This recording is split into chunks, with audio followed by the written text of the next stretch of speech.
안녕하세요. 오늘 8월 14일 수요일입니다. 오늘은 어떤 비트코인에 대한 얘기는 좀 간략히 하고, 오태민 선생님이 얘기한 회의론에 대한 반박을 조금 하고, 오태민 선생님이 하고 있는 비트모빅에 대한 한계에 대해서 설명을 드리고자 합니다.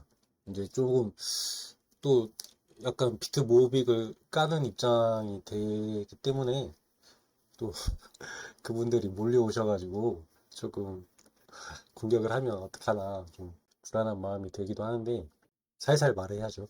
그리고 피트 맥시가 꼭 옳다는 입장은 저는 아니거든요. 그러니까 뭔가 이렇게 프리즘처럼 이렇게 사람이 생각의 그 층이 굉장히 다양할 텐데 비트 맥시들 중에 일부 그 사람들은 조금 본인의 생각하고 다르면 굉장히 좀 공격적으로 이렇게 하는 게 있어서 저도 이제 그런 그 극단적인 비트백 씨의 의견에 동조하는 건 아니에요.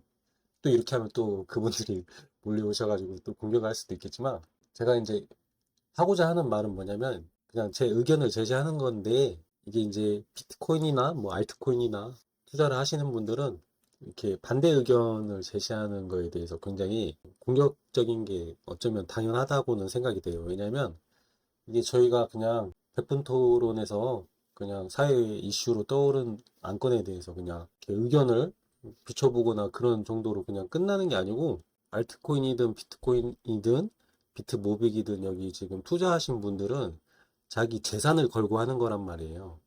특히 비트코인 쪽은 거의 전 재산을 걸고 하시는 분들이 많아요. 왜냐면 그분들이 그 뭐 도박을 하려고 하는 게 아니고 비트코인이 가장 그 뛰어난 가치 저장 수단이라는 걸 이제 알면 그렇게 자연스럽게 그렇게 그런 행동을 하시는 거거든요. 그래서 이제 전 재산이 걸린 만큼 거기에 대한 반대 의견이 나오면 굉장히 굉장히 진짜 엄청난 공격을 받습니다. 그래서 물론 그게 이제 내가 투자한 거에 대해서 좀 더 많은 공부를 하고 반대되는 그 논리적 반박에 대해서는 이렇게 반박을 하시는 건 좋지만 조금 조롱을 하거나 어떤 그 인신공격처럼 조금 상대의 어떤 그 약점을 이렇게 공격하는 건 좀 썩 좋지 않은 일이 아닌가 그런 생각이 들거든요. 왜냐면 본인이 투자하는 대상에 대해서 어떤 논리들이 이렇게 정교해질수록 정교하고 단단해질수록 본인도 더 믿음을 갖고 오래 장기간 큰 돈을 투자할 수 있는 거고 이제 그런 논리가 정립이 되면 다른 분들도 거기에 이제 설득이 돼서 좋은 기회를 잡으실 수 있다고 생각을 해요. 그래서 이렇게 서로 이제 의견을 비추면서 이렇게 반박을 하는 건 좋지만 너무 아프지 않게 좀 될 수 있으면 그러기는 좀 힘들겠죠. 예. 내 돈이 걸려 있다 보니까 그럴 수밖에 없는데 아무튼 저를 이제 공격하시더라도 뭐 제 채널이 유명하지 않아서 그럴 일은 별로 없겠지만 혹시나 공격하시더라도 살살 해주십사 좀 엄살 좀 피워봤고요. 제가 이제 여기 우태민 선생님이 어떤 내용을 썼더라고요. 그 비트코인 회의론에 대한 내용인데 이 내용을 비트코이너 너희들이 극복하지 못하면 굉장히 한순간에 너가 갖고 있는 믿음도 무너질 수 있다. 근데 이거에 대한 답변을 나는 알고 있다. 나는 비트코인을 깨달아서 알고 있고 이 내용이 비트모빅에도 있다. 이렇게 전반적으로 글을 쓰신 것 같아요. 그래서 뭐 맞는 말씀이니까 이렇게 썼겠죠. 근데 이제 비트맥시나 비트코이너들 입장에서는 여기 모빅이 끼기 때문에 조금 껄끄러워할 수가 있어요.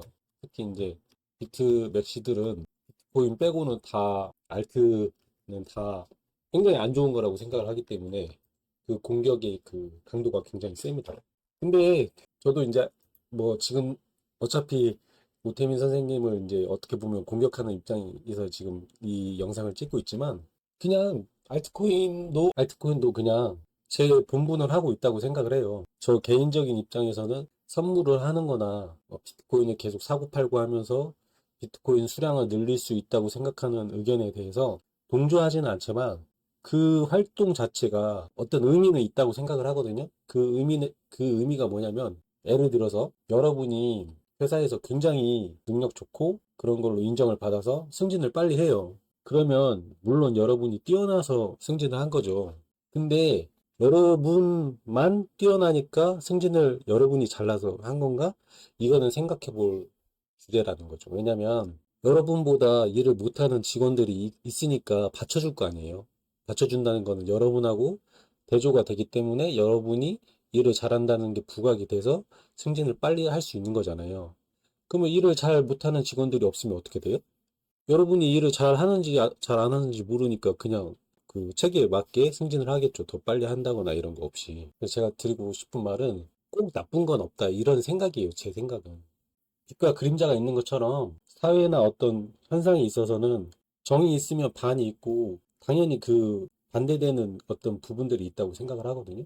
그래서 그냥 알트코인 현상이나 이런 것도 만약에 비트코인만 있으면 코인이 이렇게까지 성장을 했을까에 대한 생각도 해봐야 된다고 저는 생각을 하거든요. 왜냐면 이제 경영학에서 그런 게 있던 걸로 기억을 해요. 제가 알기로는 어떤 그 먹사골목 같은데 이렇게 상가가 형성되면 예를 들어서 거기 뭐 닭강정 집이 있어요. 그러면 물론 하나만 이렇게 딱 있어서 거기서 진짜 맛집이어서 잘 돼도 잘 될 수도 있지만 거기에 그렇게 맛집이 이렇게 닭강정집 맛집 하나가 딱 있으면 옆에 이렇게 조금 더 생길 수가 있잖아요. 그러면 그게 닭강정이라는 맛집의 어떤 상권이 형성되는 거거든요. 그러면 그 지역뿐만 아니라 다른 지역에서 맛집이라는 소문을 듣고 찾아올 수도 있잖아요. 그러니까 그 닭강정 원조의 입장에서는 주위에 가게들이 생긴 게 짧은 시일 내에는 좀 나쁜 걸로 생각할 수도 있지만 길게 보면 좋은 일이 될 수도 있잖아요. 매출 자체가 뻥튀기 될 수가 있으니까. 거기서 더 나아가서 막 더 유명해지면 뭐 공장에서 제조해가지고 택배로도 막 할 수 있는 부분이니까요. 그래서 비트코인만 있었다면 이 크립토라는 업계 자체가 조금 성장하는 데 있어서 좀 한계가 있지 않았을까? 그래서 알트코인이 어떤 그냥 이렇게 쉽게 그 투자자들의 돈을 갈취하려는 목적으로 만들어진 것도 있겠지만 어떤 것들은 정말 진실성을 가지고 목표한 바를 이루기 위해 이렇게 런칭된 것도 있을 거란 말이에요.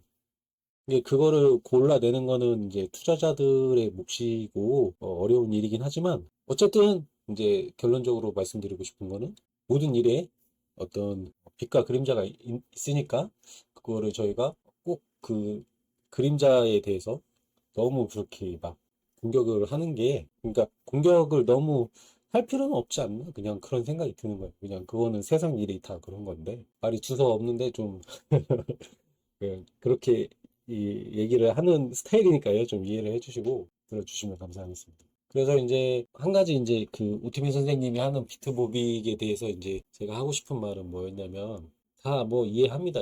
그 어떤 심정으로 비트모빅을 만들었다고 부모님께서 말씀을 하셨기 때문에 잠깐 이제 우태민 선생님이 비트모빅을 만든 그 이유에 대해서 잠깐 제가 들은 바를 말씀을 드리면 이제 비트코인이 참 좋은 투자 수단이다. 그냥 우태민 선생님은 빅딩이라고 말씀을 하셔요. 그냥 그 굉장히 어떤 금속 활자에 준하는 정도의 인류가 발명한 굉장히 획기적인 아이템이다. 이 정도로 말씀을 하시는데 빅딩이라고 딱 말하면은 이제 이게 뭔가 잘 알 수는 없지만 굉장한 거야.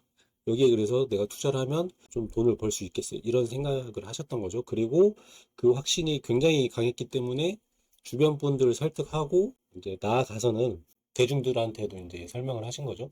유튜브를 시작한 계기, 그러니까 대중들을 향해서 본인을 설득하게 된 계기도 본인께서 직접 말씀을 하셨어요. 이제 주변에서 나한테 자꾸 우태민 선생님한테 그 유튜브를 찍으라고 하는데 나는 하기 싫다. 내가 왜 먹고 사는 게 뭐 걱정되는 것도 아니고 저거 하면 욕만 먹을 건데 내가 왜 하냐 그걸 했는데 이제 본인이 잘 생각을 해보니까 그 엘리트 있잖아요. 그러니까 저희 그 백분 토론에서 유시민하고 그 김진아인가요?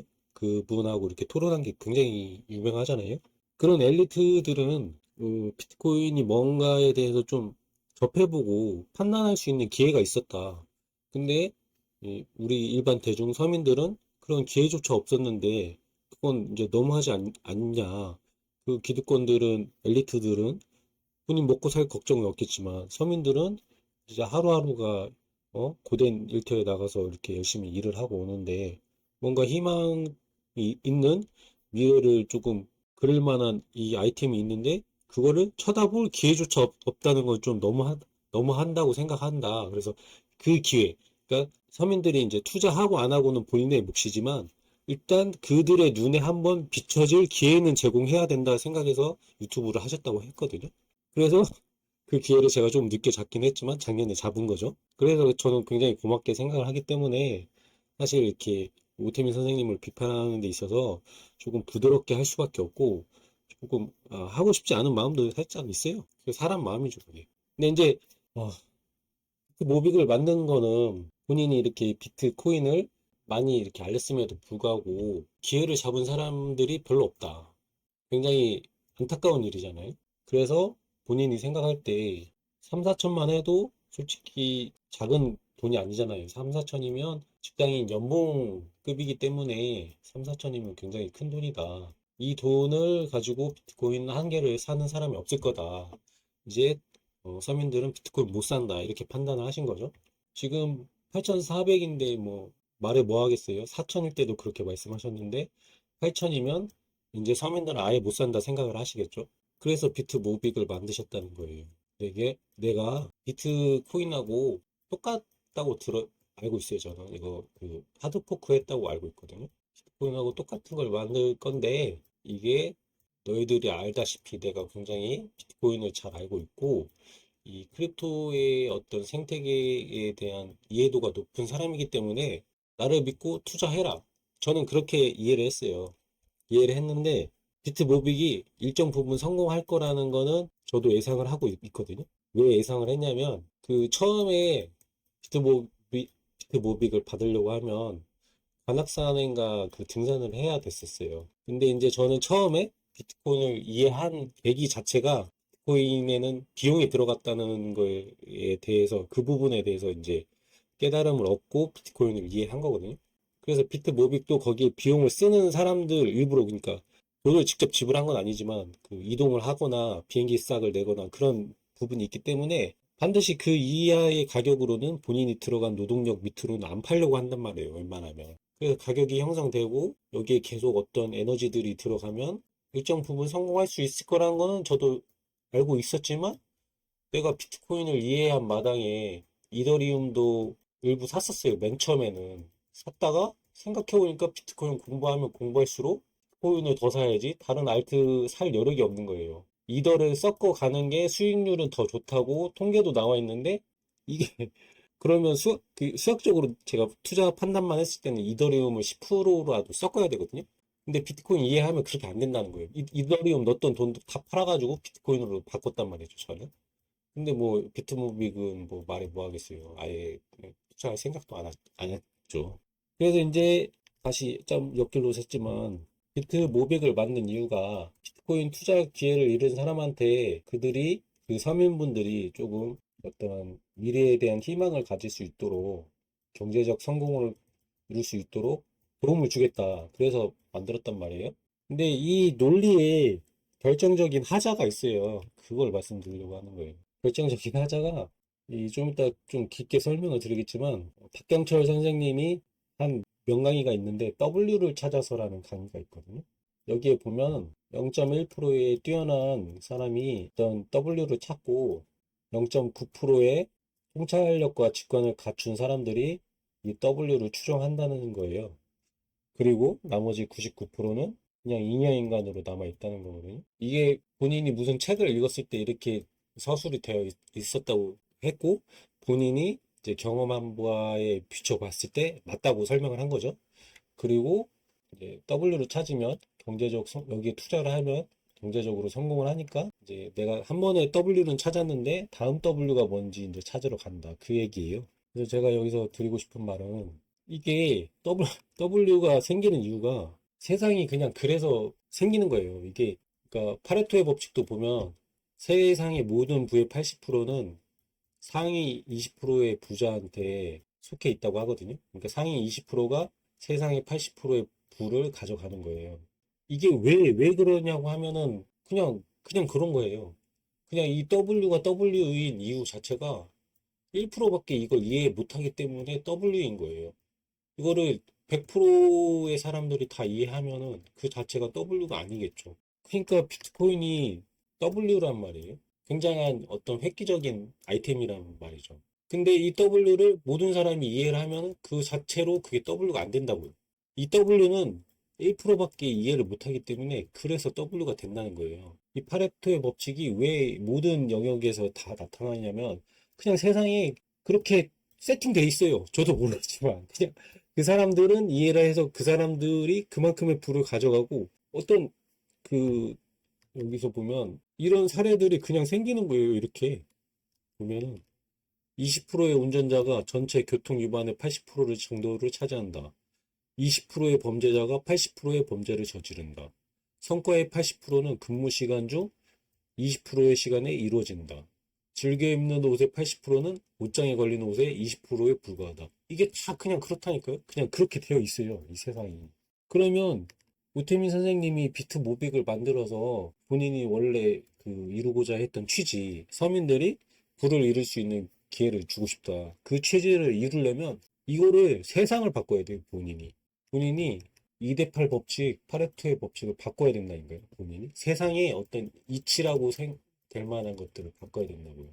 비트 모빅일 수 있는 이유는, 그렇게 미래를 그려볼 수 있는 이유는, 우태미 선생님이 비트모빅으로서 일반 대중들한테 제공하고자 하는 부가 아이러니하게도 모두에게 가지 않고 특정 소수에게만 쏠릴 때 비트모빅이 유효하단 말이에요.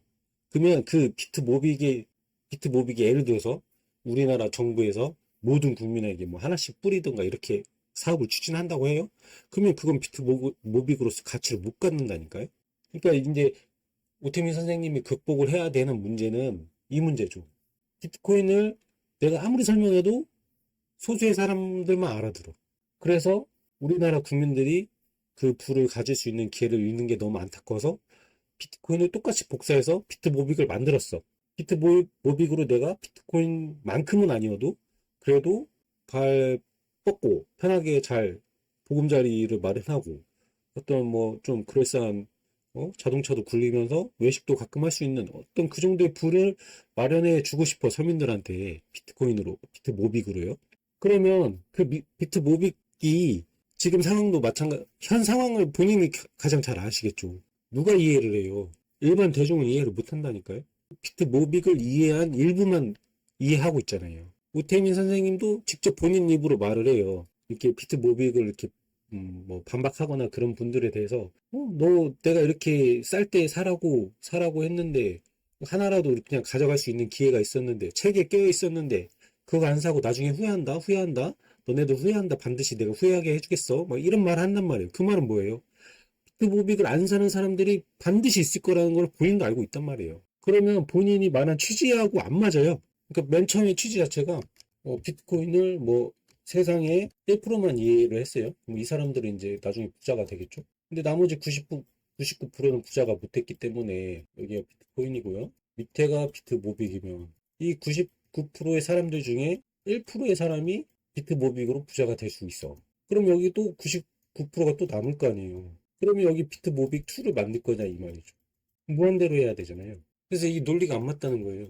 여기서 이해를 못한 사람들은 여기서 기회를 잡을 수도 있겠죠. 근데 본인이 말한 그 취지, 일반 대중들이 어떤 미래를 그려볼 수 있는 경제적 어떤 부를 창출할 수 있는 그런 기회는 없다고요. 이 사람들한테. 원래 그냥 세상이 그렇다고요. 안 맞잖아요, 그러면. 그 모빅을 만든 취지 자체가 안 맞다고요. 그래서 여기에 대해서 우태민 선생님이 반론을 제시하시면 야 내가 뭐 임산부들한테는 제가 줬던 걸로 알고 있거든요. 이런 뭐 경제적 약자나 어떤 사회의 어떤 순기능을 위해서 내가 이렇게 뿌리는 거 보지 않았냐? 무료로 뿌리는 거 보지 않았냐? 이 자체만으로도 내가 일정 부분 효과는 있을 거다. 이러면 말이 돼요. 이러면 말이 되죠. 어떤 특정한 계층한테만 집중적으로 내가 모빅을 뿌려서 모빅이 물론 모빅의 에너지가 계속 들어온다는 전제 하에 가격 상승을 저는 염두에 두고 말을 하는 거예요. 에너지가 안 들어오면 모빅이 계속 가치를 가질 그런 이유는 없잖아요. 일반 대중들이 많이 쓴다고 가치를 갖는다고 생각하진 않아요. 거기에 뭔가 저는 그 비용이나 에너지가 들어가야 된다고 생각을 하는 거죠. 아무튼 그렇게라도 해서 가치를 갖고 약자계층한테, 경제적 약자계층한테 그걸 제공해서 이렇게 사회에 순기능을 한다 하면은 그건 저는 설득력 있다고 생각을 하는데, 본인이 말한 비트코인을 이해하지 못한 사람들한테 두 번째 기회를 주기 위해서 비트모비기를 만들었다, 이 말은 안 맞다고 생각한다는 거죠. 그거는 특정 사람들한테, 소수한테만, 뭐 자신을 추종하는 사람들이나 비트모빅을 추종하는 사람들한테만 어떤 부가 창출될 수 있는 기회를 내가 선택적으로 주겠다는 말밖에 안 되잖아요. 그러면 그냥 자기 사업하겠다는 얘기지. 뭔 얘기인가, 저는 그런 생각이 드는 거예요. 그리고 이제 마지막으로 말씀드릴 부분은, 이제 그 이 회의론, 오태민 선생님이 제시한 회의론, 이 회의론은 오태민 선생님이 비트코인을 회의론자의 입장에서 보는 거라서 하는 말이 아니고, 본인이 이렇게 비트코인에 대해서 전파를 할 때, 설득을 할 때 반대되는 사람들이 이런 반론을 제시하는데, 이게 굉장히 논리 정연하다. 근데 이 논리 정연한 회의론에 대해서 너희가 그걸 헤쳐나가지도 못하면 이 비트코인을 들고 있는 게 굉장히 어느 한순간에는 믿음이 사라질 수가 있다. 이 답을 한번 제시해봐라. 나는 알고 있다. 이런 느낌으로 말씀하신 것 같거든요. 그래서 그냥 제가 아는 선에서 답을 하면, 이 전제 자체가 잘못됐어요. 여기 잠깐 회의론 한번 읽어드릴게요. 상식이 있는 사람이라면 비트코인 채굴이 부조리하다는 걸 알 수 있다. 비트코인을 하나의 유기체로 보자면 채굴은 비트코인의 배설물이다. 땀, 오줌, 똥 같은 것만이 아니라 발산하는 열과 운동, 이산화탄소도 포함된다. 배출 총량을 대사산물 또는 대사무산물이라고 한단다. 비트코인이 같은 몸집을 유지하기 위해서는 대사산물만큼 외부로부터 흡입을 해야 된다. 그런데 비트코인은 몸집이 커졌으니 아웃풋보다 더 많이 흡입하고 있는 거다. 흡입이 중단되면 어떻게 되는가라는 질문을 안 할 수가 없다. 배출을 해야 하는데 흡입이 멈추면 체내 지방과 단백질을 연료로 태워야 한다. 몸집은 작아지고 생명을 잃게 된다. 비트코인에 대한 가장 정갈한 회의론이다. 비트코인을 확신하고 깨닫는 건 사실 이 질문에 답을 얻는다는 걸 의미하므로, 비트코인에 대한 수준 높은 의심과 깨달음은 종이 한 장 차이라고 할 수 있다. 수준 높은 의심하고 깨달음은 종이 한 장 차이인데, 이 질문에 답을 얻는 사람이 비트코인을 확신하고 깨닫는다는 거라는 취지로 말씀을 하셨죠. 저는 이게 이 전제 자체가 잘못됐다고 생각을 하는 거예요. 이 상식이 있는 사람은 비트코인 채굴이 부조리하다는 걸 알 수 있다. 이거랑 배출을 해야 되는데, 이 전제 자체가 이제 잘못됐다고 하고 말씀을 드리면, 예전에도 말씀드렸지만 저는 비트코인을 여력학 제2법칙을 거스르는 생명력이 있는 돈이라고 생각을 하거든요. 세상에는 이제 여력학 법칙이, 물리학에서 여력학 법칙이 이제 있다고 하는데, 그게 뭐냐면, 우리가 이제 아이를 낳으면, 자식을 낳으면 우리는 언젠가 늙어서 죽고 흙에 묻히잖아요. 이게 여력학 제2법칙이에요. 그러니까 모든 어떤 그러니까 모든 어떤 흐름의 방향은 무질서가 증가하는 쪽으로 간다는 거거든요. 뇌 세포막과 이 피부가 이렇게 막을 형성하면서 나라는 생명체가 있는데, 결국에는 노화가 되면서 이게 건조해지면서 쭈글쭈글해지고 수분이 없어지면서 이제 죽고 나면 뼈랑 이런 게 다 땅으로 사라지잖아요. 그 땅하고 섞여버리는 거죠, 인간이라는 자체가. 이게 무질서가 증가하는 거기 때문에, 혼돈으로 가는 거기 때문에 이게 제2법칙이고, 그러면 사람이 이렇게 죽는 거는 제2법칙, 물리법칙을 거스르지 않는데 왜 아이가 태어나느냐, 이게 물리법칙, 여력학 제2법칙을 거스르는 거거든요. 아이가 태어나려면 어떤 세포막도 형성돼야 되고, 에너지가 공급돼서 어떤 인간의 이렇게 형상을 띠는 이렇게 유기체로 발달을 해서 이렇게 몸을 구성하고 이렇게 태어나야 될 거 아니에요. 이 과정 자체가 여력학 제2법칙을 거스른다는 거니까요. 그러니까 이게 혼돈이 감소하는 쪽으로 진행되는 현상이기 때문에 생명 현상이 곧 여력학 제2법칙을 거스르는 현상이라는 거죠. 그래서 저번 영상에도 제가 소개해드린 것처럼 도울 선생님 말하는 것처럼 이 세상에는 두 가지 흐름이 그 법칙이 있다. 하나는 무질서가 증가한다. 모든 것은 다 증가해요. 증가하는데 이걸 반대되는 힘, 이게 하나씩 있는데 이게 생명력이다. 이 말씀을 하셨거든요. 이게 자세히 보면 다 있어요. 이게 그 생명력이라고 하는 거는 제 이 법칙을 거스르는 부분으로 다 있어요. 일단 그 부모 자식 관계에서 열역학 법칙을 이 제2법칙이 진행되는 과정하고 반대되는 과정을 이렇게 설명드렸고, 이걸 시각적으로 보자고 하면 이게 잉크가 물에 탁 퍼지면, 물에 탁 떨어뜨리면 잉크가 물하고 섞이면서 이제 시간이 지나면 완전히 물하고 섞인 형태가 될 거 아니에요. 이게 무질서가 증가하는 거거든요. 세상 모든 일은 다 이 방향으로 흐르게 되어 있어요. 그 뜨거운 냄비를 돌에 놔두면 냄비의 온도와 돌의 온도가 같아지는 것처럼 그렇게 다 이렇게 퍼지는 쪽으로 확산되거든요. 무질서가 증가하는 거. 이게 제2 법칙이고, 이게 화면으로 시각적으로 보면 이렇다는 거죠. 잉크를 딱 물에 펼치면, 던지면 이렇게 확산이 되잖아요. 이렇게 퍼지면서 나중에는 물하고 잉크하고 섞여가지고 이게 이제 잘 저으면 이게 완전히 섞여버리겠죠. 이게 열역학 제2법칙이고, 모든 모든 것들은 저런 방향으로 흘러간다는 거고, 열역학 제2법칙을 거스른다는 거는 생명 현상인데 막을 형성하면서 거기에 에너지가 투입되면서 어떤 하나의 어떤 생명체가 탄생하는 과정이거든요. 그게 시각적으로 보면 잉크가 물에 섞인 잉크가 잉크 한 방울로 되돌아가는 과정을 설명하는 거예요. 보면 이 잉크랑 섞인 물이잖아요, 이게. 근데 이렇게 서서히 한 방울의 잉크로 웅집이 되죠. 이게 생명 현상이거든요. 이게 열역학 제2법칙을 거스르는 그 현상이에요. 이게 아이가 태어나는 현상이고, 어떤 어, 동물들이 생명력을 갖는 현상이라는 거죠. 비트코인이 생명력을 갖는 현상이라고 하는 거는 저렇기 때문에 그래요. 제2법칙을 거스르기 때문에.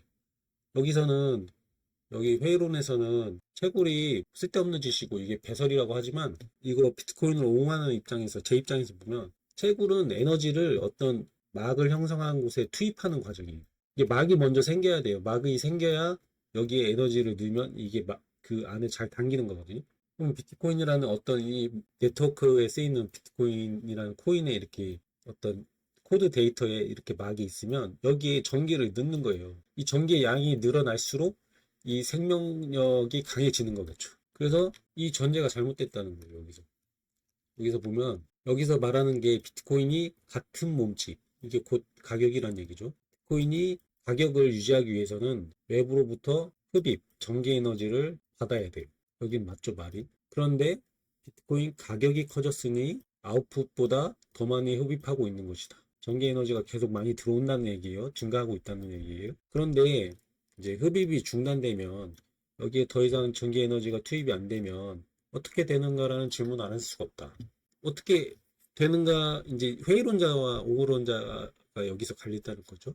이제 저희 같은, 이제 저는 여기에 담긴 에너지가 잘 보존될 거라고 생각을 해요. 비교적 잘 보존될 거라고 생각을 해요. 물론 모든 그 세상의 모든 것은 열역학 제2법칙에 따라서 이 보존이 오래될 수가 없어요. 다 부패하거나 썩거나 소멸이 돼야 돼요. 그게 제2법칙인데, 일단 비트코인은 그 법칙을 거스르게 탄생이 됐고, 우리가 그동안 봐왔던 어떤 것보다 그 보존력이 셀 거라고 저는 생각을 하거든요.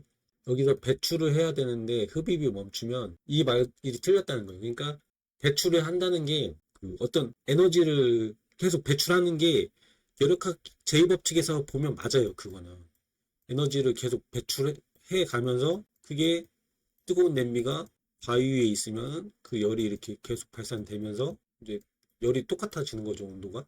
근데 비트코인은 여기에 담긴 에너지를 잘 배출을 안 해요. 그러니까 에너지가 잘 간접적으로 이렇게 소멸되는 비용이 없어요. 그렇기 때문에 마이클 셀러도 얘기하지만 비트코인은 미래로 부를 이전하는데 가장 좋은 수단이라고 말을 하는 거거든요. 왜냐하면 이 소실되는 양, 그러니까 에너지가 소실되는 게 미래로 이전할 때는 원래 다 많을 수밖에 없어요. 부동산도 그렇고 주식도 그렇고 저희가 투자해봐서 알지만 부동산 뭐 세금 뭐 이것저것 다 떼야 되고 막 그렇잖아요. 몇 세대만 가면 없어진다 이거예요.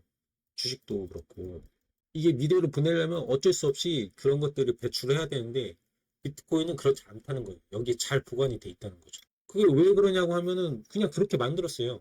그게 잘 보관돼 있을 수 있게 암호학적으로 만들었고 인문학적으로 만들었고 거기에 실제로 이제 전기 엄청난 양의 전기 에너지가 들어가고 있고 가격적으로 그걸 증명하고 있고 그게 빠져나가지 않는다는 거예요. 전기 에너지가. 거기에 이렇게 투입한 전기 에너지가 계속 상승을 할 뿐이지 잘 빠져나가지 않는다고 하는 거거든요. 그래서 저도 처음에 이렇게 이 비트코인을 이해하고 나서는 좀 의아한 점이 있었어요. 아니, 세상의 모든 것들은 이렇게 다 소멸을 해야 되는데, 엔트로피가 증가하는 방향으로 흘러가야 되는데, 비트코인도 어느 순간에는 소멸을 해야 되지 않냐.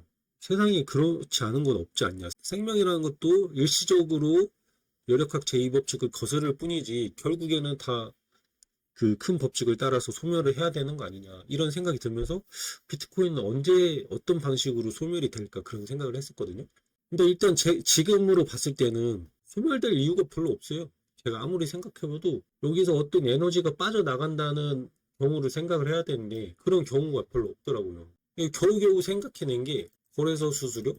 거래소 수수료는 물론 이제 크립토라는 전체 틀에서 보면은 이것도 뭐 비트코인의 어떤 가격을 유지하는데 뭐 도움이 될 수 있다 이렇게 뭐 이렇게 말할 수도 있겠지만 그건 조금 너무 먼 얘기 같고 거래소 수수료 자체는 업비트에서 그냥 비트코인 출금할 때 가져가는 수수료거든요. 이 수수료는 그냥 업비트라는 회사 자체에 그냥 자본금으로 들어갈 뿐이지 어떤 비트코인 네트워크 상에 쓰이질 않아요. 그래서 어떤 이렇게 거래 수수료나 이런 걸로 인해서 이제 비트코인에 보존된 에너지가 빠져나가면 그러면 장기적으로 뭐 몇천 년에 걸쳐서 소진될 수 있겠지만 어쨌든 인류가 발명한 에너지 그 가치 저장 수단 가운데 가장 뛰어나다는 거죠. 지금까지 발명한 것 중에. 그래서 저도 투자를 하고 있는 거고 이 회의론은 좀 잘못됐다. 제가 이해한 바로는. 그래서 여러분도 제가 설명한 거에 대해서 어떤 감을 좀 잡으셨으면 조금 더 공부를 해보셨으면 좋겠고 제가 좀 안타까운 거는 그 최재천 교수님도 그 우태민 선생님하고 이제 대담을 했지만 네, 최재천 교수님은 생물학자거든요. 생물학자로서도 이 비트코인에 대해서 뭔가 궁금한 점이 있고 이 현상이 궁금하니까 대담이 성사됐다고 생각을 해요. 학문적으로 사회 현상이기도 하고. 근데 제가 좀 아쉽더라고요. 이게 그 논의의 퀄리티가 뭔가 좀 포인트가 자꾸 엇나가는 느낌이 들었거든요. 그래서 제가 느꼈을 때는 물리학자 중에 비트코인을 이해한 틀이 있으면 그걸 가지고 오태민 선생님하고 한번 얘기를 해보면 좋겠다 그런 생각이 좀 들더라고요. 왜냐면 제가 요새 우연과 필연이라는 책을 보고 있는데 이것도 그 노벨 생물학상인가 그거 받은 분이 쓴 걸로 알고 있어요. 근데 여기서 나왔던 내용이 뭐냐면 이 생물학자들은 이 생명력에 대해서 열역학 제2법칙을 거스르는 현상에 대해서 별로 놀랍게 생각하지 않는다는 거예요. 그냥 본인들은 맨날 일상 보는 일이니까 그냥 그런 것도 하는데 그 생물학을 그 관측 바라보는 물리학자들 입장에서는 이 그 생명이 탄생하는 그런 것들이 열역학 제2법칙을 거스르기 때문에 본인들이 봤을 때는 놀라운 일이라는 거죠. 기적 같은 일이라는 거예요. 그래서 이 책에서 저자가 말하기를 물리학자가 더 그 현상에 대해서 놀랍게 생각을 한다. 생물학자들은 그냥 끈덕지도 생각을 안 하는데 최재천 교수님도 생물 자체라는 게 뭐 신경계통이 생길 때 먼저 이렇게 중앙 집중화 되는 게 절이고 뭐 생명을 갖는 어떤 유기체가 이렇게 탄생하는 과정의 하나다. 이렇게 넌지시 힌트를 줬지만 본인이 이렇게 어떤 그 열역학 제2법칙이나 생명에 관한 그런 이해는 높지 않으신 것 같아요. 그러니까 그런 부분에 대한 어떤 배경 지식은 없으신 것 같아요. 그래서 제가 봤을 때는 물리학자 중에 좀 유명한 분이 비트코인에 대한 이해를 가지고 설명하는 날이 오면 많은 분들이 잘 이해를 하고 투자를 할 수 있다고 생각을 하고 그리고 저는 저는 좀 태민 선생님하고 다른 의견도 있는데, 비트코인이 지금 8,500이기 때문에 하나를 사기는 힘들지만, 어쨌든 비트코인이 100억이 돼도 1사토시를 사는 데는 큰 돈은 안 들어가거든요. 그러니까 누구나 비트코인을 살 수 있어요. 나중에 비트코인이 어마무시한 가격이 된다고 하더라도. 그러면 적어도 그 횡재한 사람들처럼 비트코인을 초창기에 발견한 그들처럼 인생을 바꿀 만한 어떤 기회는 없는 거지만 적어도 내가 아끼고 저축해서 집을 사고 차를 사고 가정을 이루고 자식을 부양하고 내 노후를 안정적으로 꾸려갈 수 있는 경제 활동을 하는데 유용한 도구라고 생각을 하거든요. 적어도 그 정도까지는 해줄 수 있다고 생각을 해요. 나중에 아무리 가격이 올라도 나중에 접근한 사람이라고 해도. 그래서 제가 되묻고 싶은 건 이런 말이죠. 비트코인을 통해서 꼭 소위 횡재한 것처럼 불을 거머져야 비트코인을 제대로 이해한 거냐. 그 사람들만 비트코인의 혜택을 본다고 말할 수 있느냐. 저는 좀 아니라고 생각을 하는 거예요. 나중에 비트코인이 50억, 뭐 60억, 80억, 100억이 돼도 그때 비트코인을 이해하고 저축을 시작하더라도 그분들의 인생에 있어서 비트코인이 일정 부분 할 역할이 충분히 있고 나중에 접한 분들도 비트코인을 통해서 누리는 이점이 반드시 있다고 생각을 하기 때문에 알트코인보다는 비트모빅을 포함한 알트코인보다는 지금이라도 비트코인으로 투자를 유도한다기보다는 좀 비트코인으로 설득을 하는 게 모두를 위해 좋지 않나? 그런 생각이 좀 들고 일단 뭐 저는 이런 의견을 제시하고 그거 이제 수용한 분들이 정교하게 다듬어서 또 반론을 제시하면 비트모빅이 이제 성장하는데 더 도움이 될 수 있겠죠. 자양분이 될 수 있겠죠. 그래서 아무튼 저도 알트코인 중에 뭐 POW 그러니까 작업 증명으로 어떤 에너지가 투입돼서 이렇게 그 네트워크가 유지되는 코인들은 살아남을 거라고 생각을 하거든요. 마이클 셀러도 한 10개 정도 내외로 알트코인이 살아남을 수 있을 거라고 했어요. 근데 단 그 명제 자체가 POW, 비트코인처럼 어떤 에너지가 투입되는 알트코인이라는 그런 전제가 있었죠. 아무튼 그러니까 투자를 하시는 분들이 다들 성공하시길 바라고 자기가 투자하는 부분에 있어서는 그 대상에 있어서는 좀 정교한 논리를 가지고 굳건한 믿음을 갖춘 다음에 큰 금액을 투자해야 결국 큰 부를 얻는 거 아니겠어요. 뭐, 엔비디아나 뭐, 마이크로소프트나 예전에 투자했으면 좋겠지만, 뭐, 20년 전에 100만 원이라도 사놨으면 좋겠지만, 그때도 내가 그걸, 사업성이 좋다고 느꼈을 때, 100만 원보다는 1000만 원, 1000만 원보다는 1억을 넣었어야 지금 부자가 돼 있지. 그때 뭐 10만 원 10만 원 사도 지금 뭐, 많이 부자가 됐겠지만, 아무튼, 자신이 확신하는 만큼 투자할 수 있기 때문에 여러분이 이루는 어떤 경제적 자유 내지는 그에 준하는 수준의 어떤 투자 성과를 이루려고 하면 공부는 반드시 필요하다고 생각을 하고 제가 이렇게 말씀드린 부분들이 좀 그런 데 도움이 되셨으면 좋겠습니다. 내일 광복절인데 잘 쉬시고 주말 잘 보내셨으면 좋겠습니다. 감사합니다.